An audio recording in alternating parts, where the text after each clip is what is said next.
This is a summary of Lead with We, a book by Simon Mainwaring. Across the planet, things seem to be going badly and getting worse. People tend to believe business is part of the problem, not part of the solution. While some businesses and business leaders are partly responsible for elements of the world's worrisome state, other businesses and their leaders are embracing leadership roles and striving to be proactive. Strategic consultant Simon Mainwaring, CEO of 𝗬𝗏, identifies some top global firms and business leaders who are coming together to address the world's thorniest problems. He details the components of this global collaborative effort in his Wall Street Journal bestseller. Let's hear takeaway 1. Global firms must come together to help solve the world's major problems. Ecological destruction, environmental degradation, poverty, food insecurity, war.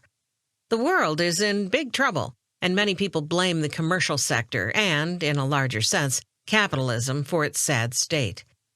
Given that life on Earth seems to be deteriorating on many fronts, now is the time for individual companies to collaborate, to invest money, time, and energy to re-engineer the business world and capitalism in particular. Clearly, repurposing the powerful forces that make capitalism the driver of much of the world's economy is a tremendous challenge. So how can individual firms play a part? First, they must keep successfully practicing the basics of good business, attracting talent, being fiscally responsible, and acting according to sound moral principles. And it goes without saying they must remain profitable while contributing to the world's betterment. This is a daunting challenge, even for firms that want to accept responsibility and do the right things. One tactic is to embrace a new, comprehensive approach to collaboration and problem-solving called Lead with We.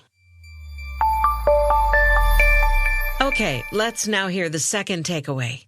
𝗬𝗏 capitalism is a dynamic new economic system that can help save the world. The most forward-thinking business leaders and their intellectual allies are now conceptualizing and instituting a new breed of capitalism, 𝗬𝗏 capitalism. This innovative economic approach focuses on the health of the planet, meaning its environmental and economic ecosystem. According to these bold visionaries, business should no longer focus on generating great wealth for a few individuals at the top. Business should share its bounty by preserving the planet and the people on it. Time for takeaway 3. Business leaders who accept this challenge collaborate to seek solutions. Many global businesses are proactively coming together, leading with we, not with a me-first attitude, to develop innovative answers to world crises. These collaborations, including cooperative efforts involving rival corporations, have already achieved significant successes. Companies leading the way in addressing global problems include IBM, Starbucks, Procter & Gamble, and Nike, among others. They combine profit and purpose to take the lead in their industries and to involve all their stakeholders in purposeful action. For example, consider IKEA, the Swedish furniture company. To become part of the solution, not part of the problem, IKEA relies on solar energy to power the majority of its stores. Its long-term goal is not only to achieve carbon neutrality in its power use, but to share any surplus energy it generates with its local communities. IKEA also works to be people and planet positive by purchasing half the wood for its furniture from sustainable foresters. All the cotton it uses comes from farms that have agreed to follow the Better Cotton environmental standards.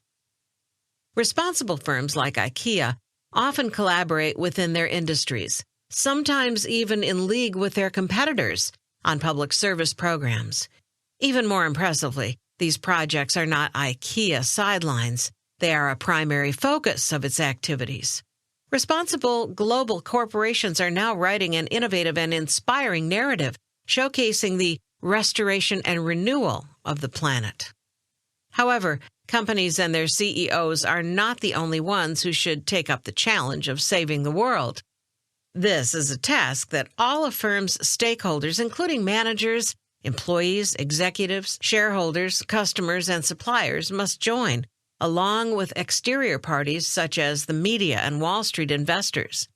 Corporate contribution to and participation in philanthropic efforts should come from the bottom up as well as the top down. For all their efforts, governments, nonprofit foundations, NPFs, and non-governmental organizations, NGOs, aren't going to and cannot fix the world's problems, so the corporate sector must lead.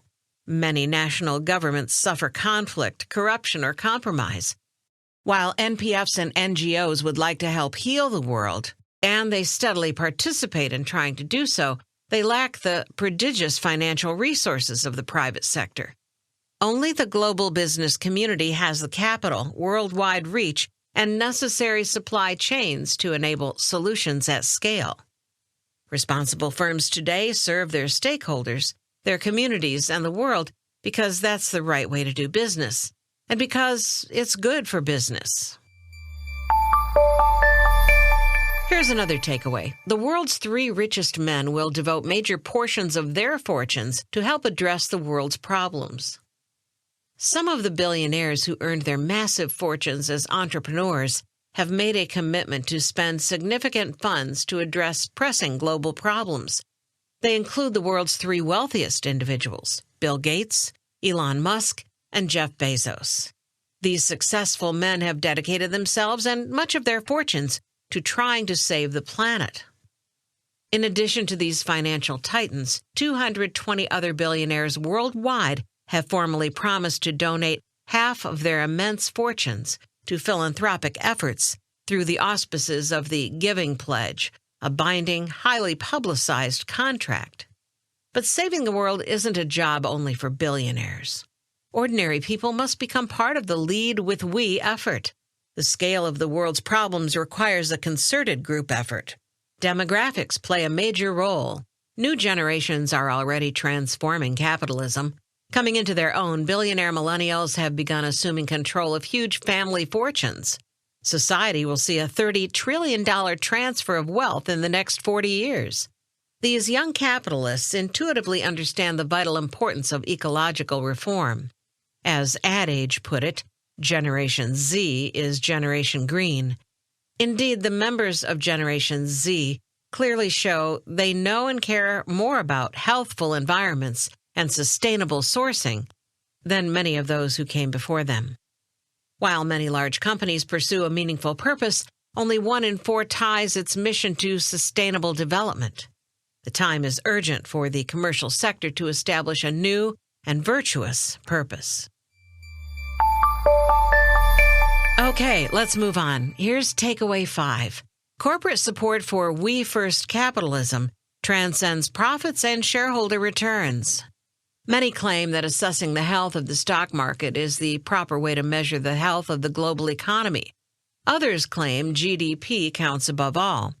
But these indices don't account for environmental damage, looted resources, income and social inequality, degraded living standards, unstable cities, millions living in poverty and hunger, and myriad other pressing global problems. Focusing on stock markets, GDP, and similar economic indices is worn-out thinking that helped fuel today's problems. Instead, giant Lead with We corporations, with their global customer base, worldwide reach, high profile, and great influence, can instigate, promote, and inspire robust social movements to address the world's challenges. However, this will work only if the world's major corporations collaborate in philanthropic Lead with We partnerships. As part of this dynamic effort, virtuous companies must conduct worldwide discussions about how to transform the world for the better. Such transformative conversations must become part of reshaping the global culture because only mass collaborations can address the world's most pressing issues in a significant way. Now for the 6th takeaway. Today's top firms want to serve and save humanity. Global corporations dedicated to solving the world's problems need to earn the trust of the general public.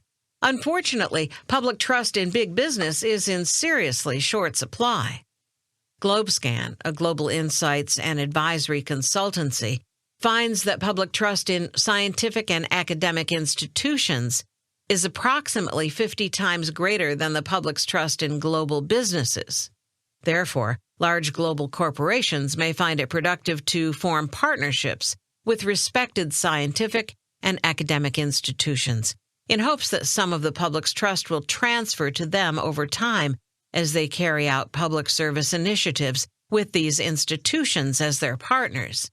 This makes good sense, given that virtue and trust go together.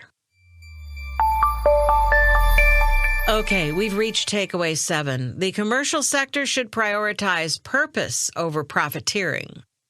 In the same manner that the United States incarnates participatory democracy, the world requires participatory capitalism, a visionary economic system in which business leaders come together to make major contributions to the world's betterment. While the commercial sector should not be the sole driver of social and environmental action, it bears a responsibility to play a major role. However, companies need to be genuine, not phony, contributors.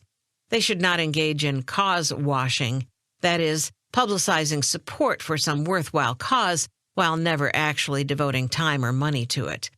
Corporate insecurity can do immense damage to worthy causes that companies supposedly, but not actually, support. Now let's hear the 8th and final takeaway. Forget me.